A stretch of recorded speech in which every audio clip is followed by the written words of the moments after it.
Pertanyaan dari Yang Mulia Saldi Isra mengenai alokasi dana kunjungan Presiden dan dana bantuan kemasyarakatan dari Presiden.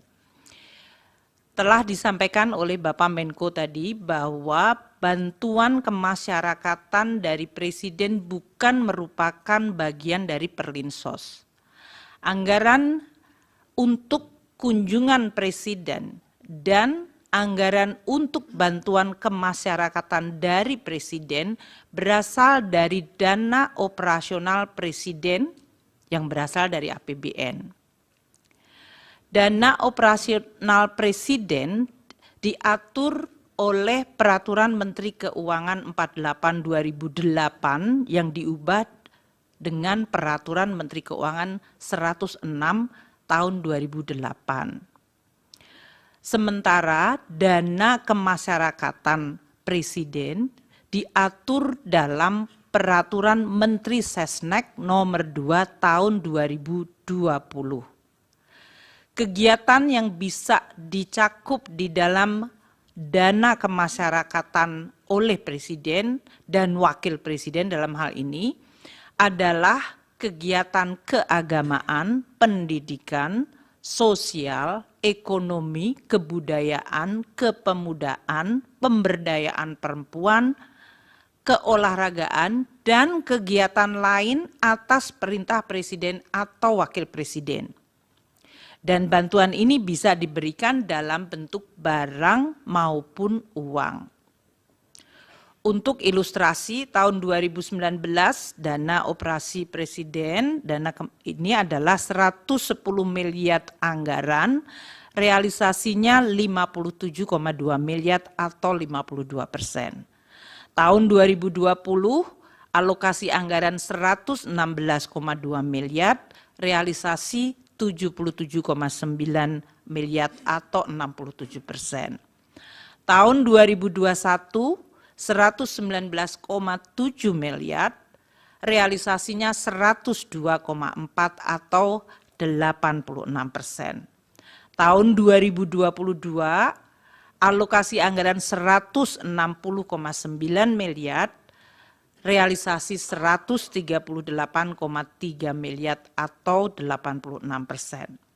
Tahun 2023, alokasi anggaran 156,5 miliar, realisasinya 127,8 atau 82%. Dan tahun 2024 ini alokasi anggaran untuk dana operasi Presiden dan bantuan kemasyarakatan 138,3 miliar. Sampai dengan bulan ini, bulan Maret, April ya, adalah 18,7 miliar atau baru 14%. Yang Mulia Bapak Arsul Sani tadi menanyakan mengapa di dalam Undang-Undang APBN 2024 tidak terdapat pasal 27 seperti yang ada di dalam Undang-Undang APBN 2023. Tadi sebetulnya sudah dijawab. Pasal 27 dari Undang-Undang 28 tahun 2022 mengenai APBN 2023 adalah dibuat dalam situasi pandemi COVID. Pada saat itu pemerintah bersama dengan BPJS harus bekerja sama untuk penanganan permasalahan kesehatan dan masalah sosial terutama untuk tenaga kesehatan. Dengan berakhirnya status pandemi, maka pasal 27 tersebut disepakati oleh oleh pemerintah dan DPR tidak diperlukan lagi, sehingga pasal 27 tidak ada lagi di dalam Undang-Undang APBN 2024. Yang Mulia Bapak Arsul Sani menanyakan kenapa Perlinsos sesudah COVID anggarannya masih tetap tinggi. Tadi sudah dijawab, kami akan ulangi dengan lebih detail. Kenaikan dari anggaran Perlinsos periode 2022 hingga 2024 terutama akibat kenaikan dari harga minyak bumi, perubahan kurs, dan volume dari subsidi.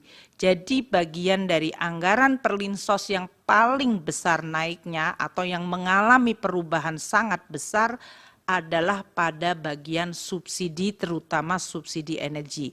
Namun subsidi pupuk juga tahun 2024 ini meningkat cukup besar. Sehingga anggaran subsidi naik dari 211,8 triliun tahun 2021 naik menjadi 291 triliun tahun 2022, tahun 2023 naik lagi menjadi 332,5 triliun, dan tahun 2024 ini dianggarkan 340,7 triliun, naik karena terutama subsidi. Sementara anggaran Perlinsos dari kementerian lembaga yang lain serta dari Kemensos relatif tidak berubah. Perubahannya seperti yang tadi telah saya sampaikan pada pidato pembuka, yaitu untuk Kemendikbud karena ada unit cost pada pendidikan menengah, dan kemudian di Kemensos karena menambah untuk aktivitas lansia dan disabel.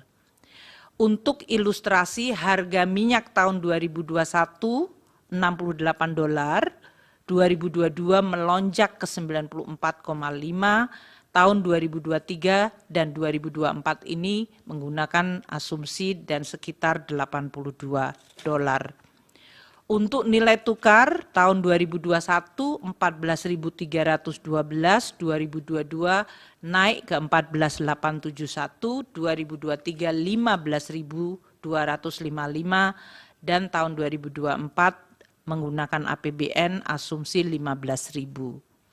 Volume solar juga meningkat sangat cukup tinggi, tahun 2020 14,3 juta liter, tahun 2021 naik ke 15,8 juta liter, 2022 di 15,1 juta, tahun 2023 melonjak ke 17 juta, dan di 2024 dialokasikan 19 juta liter. Ini yang menggambarkan bahwa Perlinsos di tahun 22 hingga 24 meskipun pandemi telah selesai tetap tinggi karena subsidi yang merupakan bagian dari perlindungan sosial mengalami kenaikan terutama untuk subsidi energi, dan yang tahun 2024 subsidi pupuk juga mengalami kenaikan. Mungkin demikian Yang Mulia Ketua dan Hakim Mahkamah Konstitusi dari berbagai pertanyaan yang sesuai dengan bagian kami. Terima kasih.